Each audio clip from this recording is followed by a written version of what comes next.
बड़ी बदकिस्मती की बात है कि सरकार इतनी परेशान क्यों है कि वो सोनम वांगचुक से बात भी नहीं करना चाहती। यहाँ तो तालिबान के साथ भी बात शुरू की है हमारी सरकार ने।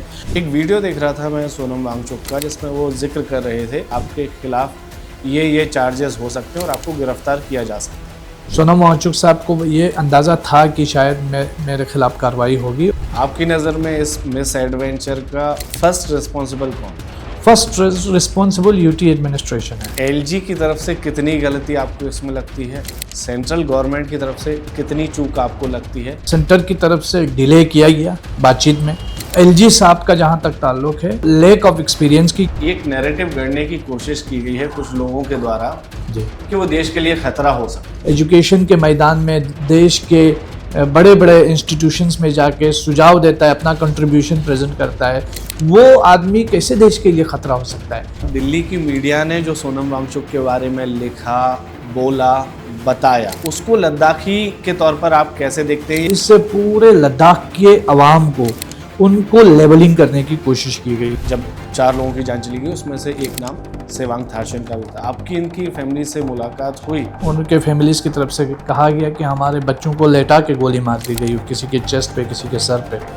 ये फैमिली का स्टेट? ये फैमिली के लोगों ने हमें बताया जब हम उनके पास कंडोलेंस के लिए गए थे। अभी तक कोई कंपनसेशन नहीं, जो लोग मारे गए हैं उस वायलेंस में कोई भी कंपनसेशन नहीं मिला है। फॉर्मर सीईसी ने लिखा, उसमें मेंशन है कि जो प्रोटेस्टर्स थे अनआर्म्ड प्रोटेस्टर्स थे, तो उन पे फायर किया गया, तो उस पर एक अकाउंटेबिलिटी तो सेट होना चाहिए। और जो यूटी एडमिनिस्ट्रेशन के रिस्पॉन्सिबल कोई एक बंदा सस्पेंड नहीं हुआ इसमें? नहीं, सस्पेंड तो दूर की बात, जो भी जिम्मेदार है वो ऐसे स्टेटमेंट्स दे रहे हैं जैसे कोई पॉलिटिकल आदमी देता है।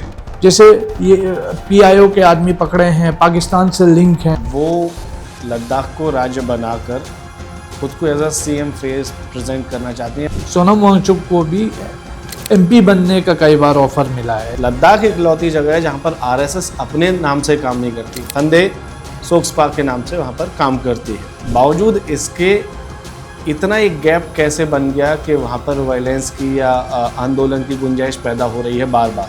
मेरी नज़र में ये नहीं है कि ये नहीं लगता है कि एलबीए और आरएसएस का कोई इस वक्त कोई मिलाप है।